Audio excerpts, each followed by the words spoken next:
오늘은 넛지라는 그 백그라운드 2권 19번을 한번 설명을 해보려고 하는데, 동영상보다는 오히려 책을 읽어주는 게 더 나을 것 같아서 이 책은 넛지라는 그런 책이며, 그 다음에 이 생각에 관한 생각이라는 이 두 권이 노벨 경제학상을 받은 책이고, 리차드 탈러인데 외국 이름은 세일러라고 말하더라고.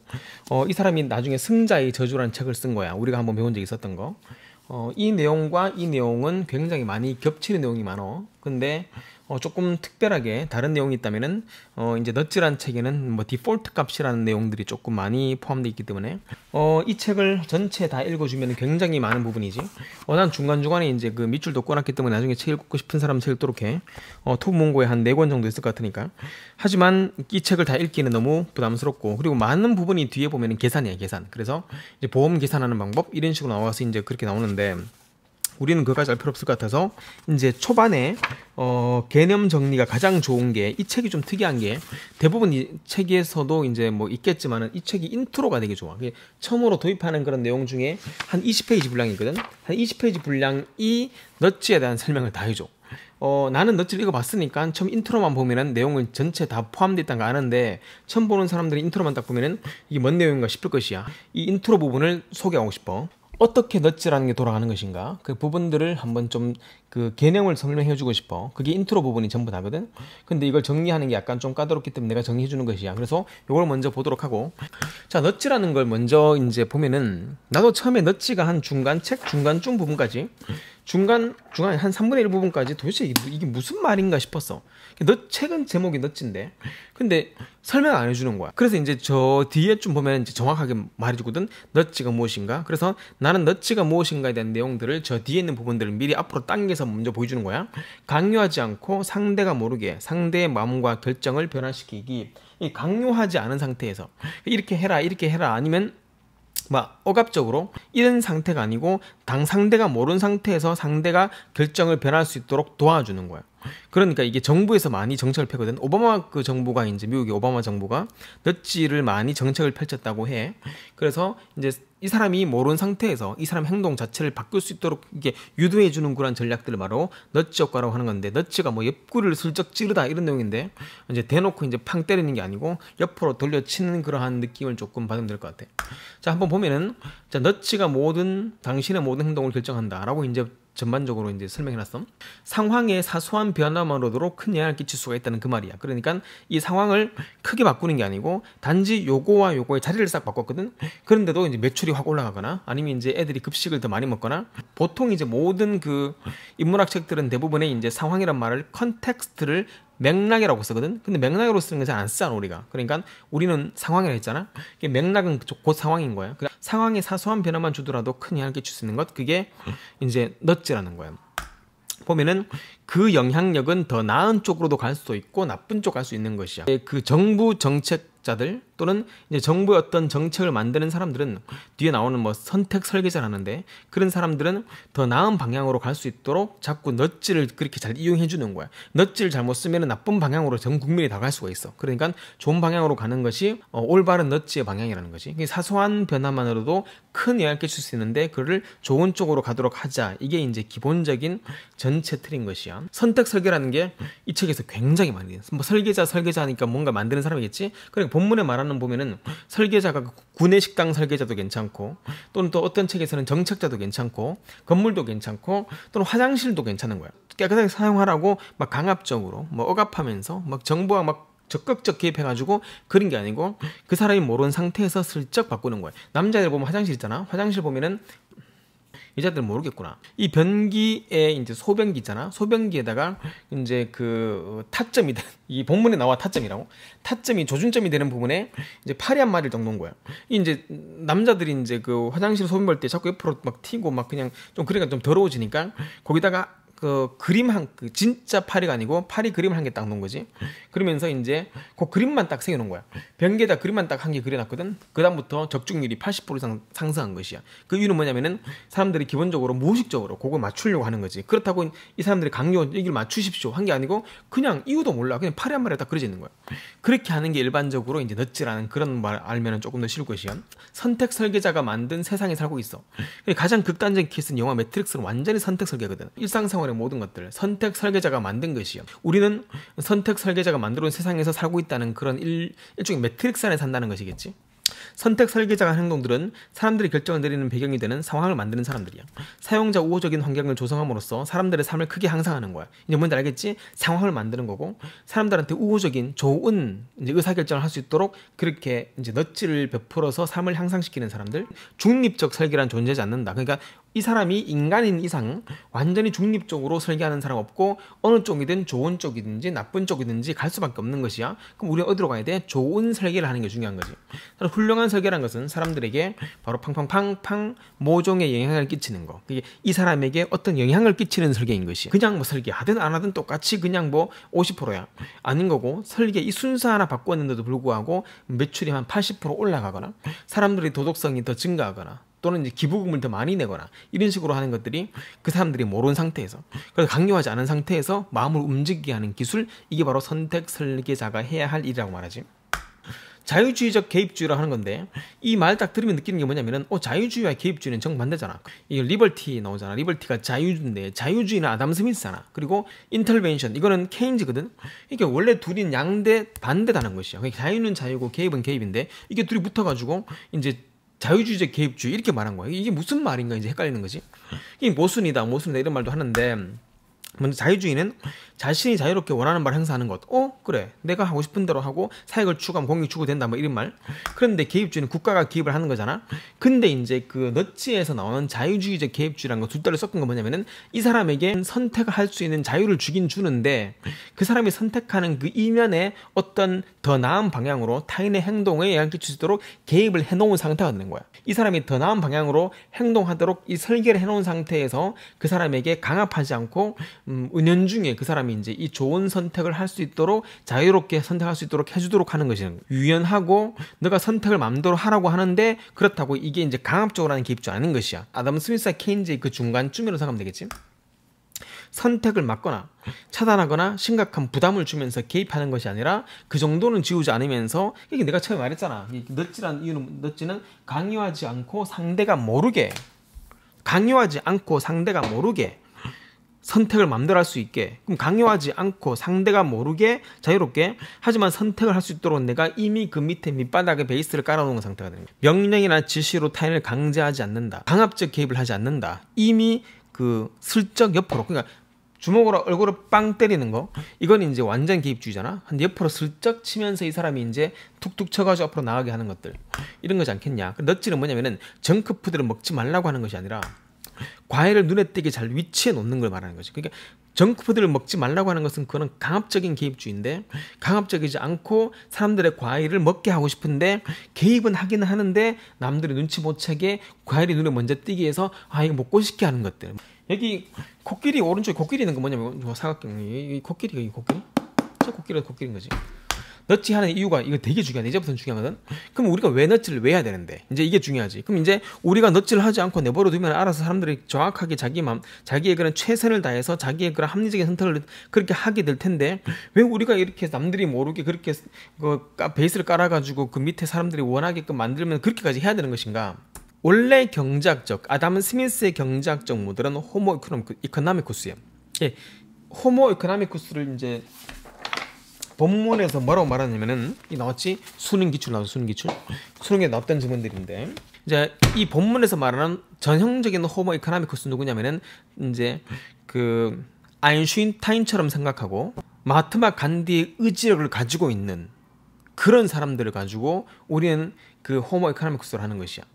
이게 우리가 있는 게 아니잖아, 맞지? 그러니까 이 호모 이코노미쿠스는 가상이고 그 다음에 이게 실질적인 인간 모델이 아닌 것이야. 뭐 전 세계 몇 프로가 있다고 난 들었는데 실질적인 인간의 모습은 아닌 것이고 그래서 이제 이거를 오른쪽에 이제 가상이라고 말하잖아. 가상의 인간들이라고 말하면서 실제로 존재하지 않는 그 완벽한 인간의 모습. 그러니까 이게 이콘이라고 해. 호모 이코노미쿠스의 이콘이라 하지. 그 사람 어떤 사람들이냐면은 합리적으로 사고하고 선택하는 경제적 인간을 말하는 거지. 인간은 100% 합리적이다. 아니잖아.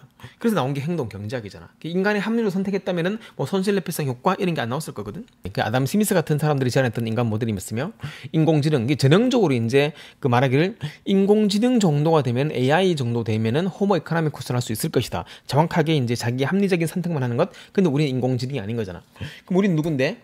우리는 호모 사피엔스란 말이지. 실제로 우리는 휴먼이라고요. 그래서 본문에 보면은 이제 앞으로 이콘과 인간을 나눌 것이야. 우리는 인간이야. 우리는 이콘이 아니야. 그럼 여기 있는 넛지 모든 넛지를 행하는 그런 이유는 우리가 이콘이 아니고 우리가 휴먼이기 때문이라고 말해.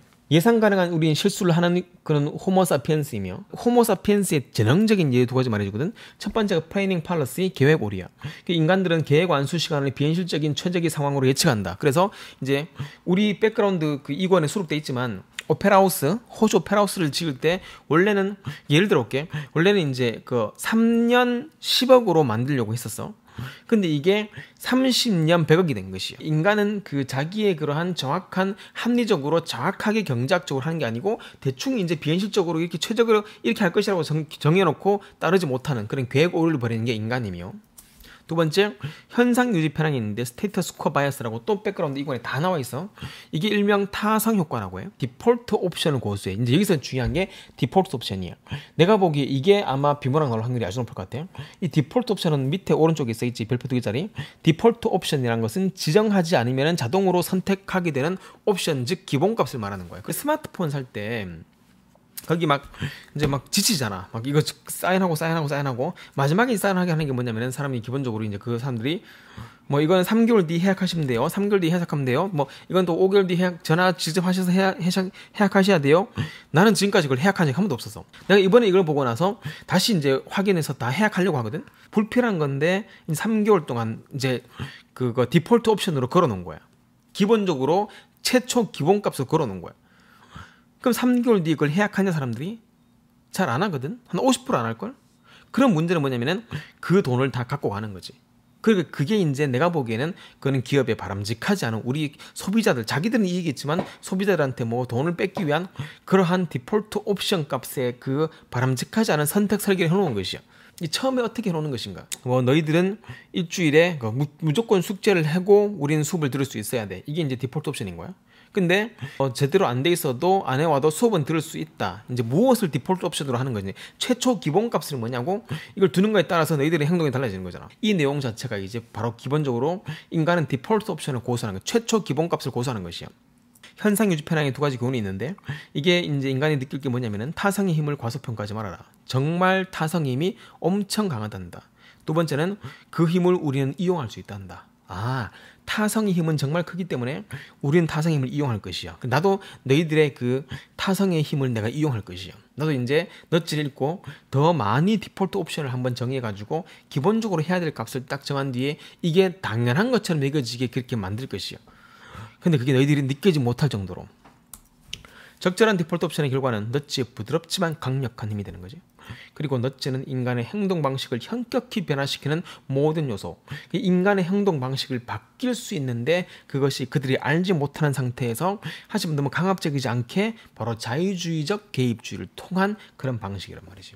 와, 이 노벨 경제학상을 탈만한 것 같아. 넛지에 대한 잘못된 가정이 두 가지가 있다. 이건 아까 있었어. 인간의 이콘이라는 그런 개념이야. 그러니까 잘못된 가정, 넛지에 대한 잘못된 가정. 야, 넛지 왜 필요해? 야, 그건 필요 없을 것 같아. 아니, 그 사람들 하는 이 말은 뭐냐면은 인간은 자신에게 최대한 이익이 돌아오는 그 이콘의 행동을 할 수가 있다는데 그건 잘못된 가정이고, 두 번째 뭐냐면은 오해가 있어. 근데 넛지 오해는 뭐냐면은 선택의 영향을 피할 수가 있다고 하는데, 다시 말하지만 우리 인간들은 선택된 그런 설계에 대한 세상에 살고 있기 때문에 그 어떠한 영향력 을 피할 수 없는 거야. 그러니까 학교를 가든 아니면 뭐 집을 가든 아니면 그 사이에 있는 버스를 타고 지하철을 타든 어쨌든 우리는 선택 영향 전부 다 걸려 있다는 거 말이겠지.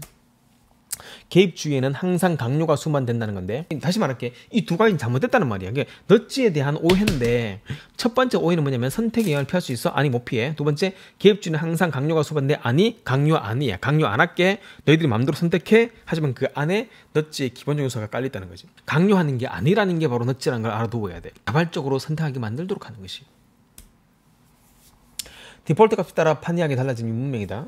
보통 우린 등록기간 까먹잖아. 그 어머니를 보면은 너희도 마찬가지고 항상 뭐 언제 하십시오 해놓고 이틀 뒤에 전화 오고 까먹었다 하고 막 문자 안 읽었다 하고 이런 게 진짜 많은 거야. 전화동 등록기간에 등록하지 않아 사람들의 두 가지 디폴트 옵션이 있는데, 첫 번째 뭐냐면은 현상 유지 옵션, 이제 요거는 한 가지 이하에 전년도에 선택한 조건을 그대로 선택하는 현상 유지 옵션이 있고, 두 번째는 이제 제로 옵션이 있대. 제로 상태로 환원이 되는 것이야. 그러니까 너가 만약 등록하지 않으면은 이제 두 가지가 선택이 이제 원래 있다 쳐. 우리 아직까지 이제 결정하지 않았어.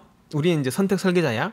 근데 이제 첫 번째는 뭐냐면은 전년도의 선택을 그대로 적용하는 그런 경우도 있고, 두 번째는 제로. 그게 다시 한번 내가 1,000원을 해놨으면은 이제 너가 등록 안 하면은 자동적으로 1,000원이 되는 것이에요. 하지만 너가 1,000원을 해놨는데 자동적으로 안 하면 당신은 뭐 한다고? 이제 빵원이 되는 것이에요. 이런 식으로 이제 두 가지 선택이 있다 쳐. 여기서 보면은 이전 디폴트 값은 제로 옵션이었어. 그러니까 지금 금액 납입이 의도치 않게 중단이 되는 것이야. 그러니까 내가 만일 이제 보험을 내는 거야. 한 달 보험금 내놨어. 그런데 이제 그 다음 보험금을 내려고 하는데 내가 등록하지 않았어. 보험금을 내지 않은 상태야. 그때는 이제 나오는 것처럼 현상 유지. 당신이 보험금을 냈는데 만약 이번에 달에 안 내면 자동적으로 그 다음 달도 보험금을 은행에서 빼갈게요 하는 게 현상 유지 옵션이고, 만약 안 내면은 당신은 빵원이 되어서 당신은 계약이 해지될 수 있어요. 그렇게 말할 때 이제 이전의 모든 디폴트 값은 제로 옵션이었대. 그 금액 납입이 의도치 않게 중단이 돼버린 것이야. 그런데 이제 사람들이 연구해 보니까 그런 거 몰랐는데요. 사인했잖아요. 사인 제대로 안 받는데요. 막 이러고 있으니까 나중에 다시 한번 전반적인 의견들을 한번 종합해 보니 사람들이 이제 하게 되는 게 이거겠지. 새로운 디폴트 값 뭐냐면은 현상 유지 옵션. 전년도와 동일한 조건으로 간다 이렇게 되는 것이라고. 초반에 이제 이 회사가 어떻게 사인을 해놓는가에 따라서 어떻게 이제 설정해 놓는가에 따라서 달라지는 거야. 이 내용은 이제 보험 조건이기 때문에 약간 좀 어려운데, 디폴트 값이 있는데 사고 나서 당신이 사망하셨을 때 당신의 장기를 다른 사람 가족의 이제 허락을 받게 하는, 기본적으로 그 안에다가 딱 사인을 해놓으면은 무조건 그 사람은 가족의 허락을 받게 되는 것이야. 근데 만일 디폴트 값 자체 최초 설정 값과 기준 값을 뭐냐면은 당신이 사망을 하는 순간 당신의 장기는 자동적으로 바로 장기 기증되는 거예요. 그렇게 이제 딱 해놓는 게 있거든. 이제 그게 바로 디폴트 값인 거야. 처음부터 가족이 사인을 받는 걸로 탁 체크해놨는데 나중에 보니까 사람들이 전부 다 가족이 싫어하는 거야. 그러니까 이제 죽은 다음이니까 이제 그 사람들은, 가족들은 이 사람의 마음을 모르는 거잖아. 그러니까 처음부터 이제 장기 기증할 때 가족의 사인을 다 확인을 하고 자동적으로 갑니다 하고 사인을 하게 해놓은 거야. 그랬더니 이제 설득해가지고 사인하게 되고, 그다음부터 사망하는 순간 바로 딱 병원 가가지고 이제 해서 이렇게 하는 거지. 굉장히 이제 다양한 그 디폴트 값이 설정이 있는 것이. 이제 이 본문은 이거거든. 만약 당신이 이번에 까먹어서 그냥 하루가 지나게 되면은 자동적으로 저번 달 보험료가 그대로 산정될 거예요. 그렇게 해놓으면 되는데, 이거를 당신이 까먹고 하루 넘어가게 되면은 당신 제로 값이 되어서 바로 보험은 해약돼요. 이러고 있으면 그 사람들이 막 얼마나 화가 나겠어. 국민에게 정말 도움이 되는 디폴트 값 선택할 것인가? 아니면 국민에게 도움이 안 되는 그러한 세금만 챙기고 싶은 디폴트 값 설정할 것인가? 그거는 국가의 나름에 있는 거지. 국가의 정책인 거지. 하지만 어떤 국가도 당연히 그 국민에게 도움이 되는 디폴트 값을 통한 넛지를 보여주고 싶은 것이. 그러니까 자연스럽게 사인할 때 그냥 우리는 그냥 사인 이렇게 하잖아, 맞지? 그 안에 있는 모든 세부 사항에 대한 그런 디폴트 값들이 국민에게 도움이 되는 그런 거겠지. 이게 바로 이제 넛지라는 거지. 좀 이해가 되냐? 자, 이제는 그거 다 끝났다. 다 끝나고 이제 하고 싶은 말은 뭐냐면은 이게 여기도 나와. 투 시스템 나오고, 투 시스템. 두 시스템 두 가지 나오는데 이건 이미 내가 이제 다른 동영상에서 한번 설명한 것 같아. 이 본문에 나오거든. 이 시스템은 두 가지가 있대. 그냥 시스템 1과 시스템 2가 있는데, 시스템 1은 저절로 빠르게 작동하며 노력이 거의 또는 전혀 필요치 않고 자발적 통제를 모르는 게 시스템 1이고, 시스템 2는 복잡한 계산을 비롯해 노력이 필요한 정신적 활동, 주관적 행위, 이건 필요 없고 선택과 집중에 관한 노력들. 그러니까 뭐냐면은 시스템 1은 내가 생각하지 않아도 바로 본능적으로 반응적으로 나가는 것이고, 시스템 2는 긴밀히 깊게 생각하는 걸 말하는 것이야. 호모 이코노미쿠스 모델에 따르면은 우리는 시스템 2가 돼야 돼. 그러니까 우리는 모든 어떤 일을 하더라도 완벽히 복잡한 계산을 다 해가지고 하는 거지. 그때 말하는 것처럼 우리 천지에서 한 것처럼 우리 이제 이마트 가가지고 이제 주스 한 개 고를 때도 포도당까지 아니면 당분 아니면 건강이 좋은지 나쁜지 일일이 다 점검을 하면서까지 일일이 다 계산하고 하는 게 원래 그렇게 하는 게 그런 거야. 근데 우리가 그렇게 어머니들이 그렇게 하시냐? 아니지. 그냥 가셔가지고 느낌 좋은 거 고르시는 거잖아, 맞지? 언제 일일이 다 계산하고 막 칼로리까지 계산하냐고. 기본적으로 인간은 시스템 1이 조금 앞서는 거고 2가 앞서는 사람들은 거의 없고, 그렇기 때문에 툴을 적절하게 쓰는 게 되게 중요하고 본문도 말을 해. 그러니까 그 깊게 안 들어갈게. 시스템 1은 뭐냐면은 바로 이거지. 자동 시스템. 우리나라 한국어로 번역된 게 자동 시스템이라고. 이제 시스템 2는 숙고 시스템이라고 해. 그러니까 아주 생각 깊게 하는 거. 시스템 1은 자동적으로 튀어나오는 것들. 그렇기 때문에 이제 보통 시스템 1은 감성이 앞선다. 2는 이성이 앞선다. 그걸 마트 가서 물건 살 때는 시스템 1을 조금 작동시키고 그 다음에 시스템 2는 이제 집을 살 때는 이제 막 그냥 뭐 몇 억짜리 집을 사잖아. 그때는 시스템 2가 작동하는 거고. 근데 실제로 한번 계산해 봤더니 사람들이 시스템 1을 가지고 이제 이마트 같은 데 가서는 시스템 2를 하고 그리고 정말 몇 억 주고 집 사는 데는 사인을 몇 분 만에 끝내버리잖아. 보통 7분 만에 끝낸대. 이 책에 보면은 그런 때는 시스템 1을 사용하게 되고 참 인간은 또 디서커 사용하기도 하고 이러면 또 잘못된 선택이잖아. 맞지? 1은 호모 사피엔스의 전형적 특징이겠지. 2는 바로 호모 에코노미쿠스의 특징이 아닐까 하고 생각해. 그러니까 우리는 이 내용들 전반적으로 전체가 이제 생각에 관한 생각, 그 다음에 너치라는 그런 책의 중심인 거고 그 외에 행동 경제학의 내용들은 대부분이 첫 번째 파트의 시스템 1과 2가 다 나와 있어. 그 1과 2를 굉장히 오래 설명해. 그럼 처음부터 시스템 1부터 2와 뭐 읽다가 다 지쳐. 내가 이 책이 이만큼 두껍잖아. 두꺼운데 이 두꺼운 책을 읽으면서 내가 초반에 지쳤던 게 뭐냐면 초반 첫 부분 시작하자마자 2 시스템이야. 이게 뭐냐 2 시스템? 그리고 이제 쭉 나와. 여기서부터 첫 번째 읽어볼게. 우리는 이 여자의 얼굴을 보면서 흔히 본다라고 말하는 행위와 직관적 사고를 매끄럽게 이어붙인다. 사진을 보자마자 여자의 머리가 검다고 알아보듯이 여자가 화났다는 사실도 순간적으로 알아채게 된다. 하면서 쭉 뭔 이게 심리학 책인지 쭉 나와. 그러면서 나오는 게 2 시스템 나오면서 시스템 1은 저절로 빠르게 작동하며 노력이 거의 필요하지 않는 등등등 2는 복잡한 계산을 비롯해 노력이 필요한 정신적 활동 등등등 하면서 이 내용들이 쭉 나오면서 2 더하기 2는 4가 맞냐 농구 코트에 가로지르는 그러한 내용 나오면서 또 여기 뭐 그거 골라 테스트까지 나오면서 계속 나오는데 이게 뭐 해도 몇 페이지까지 모르겠어. 계속 한번 읽어봐. 재미있어. 이제 이 상황을 좀 알고 있으면 되게 재밌을 것 같아. 어려운 게 아니고 기본적으로 이 큰 상황들을 좀 알고 수업에 좀 숙제를 준비하면은 더 나은 좀 준비가 되지 않을까 생각하는 거고.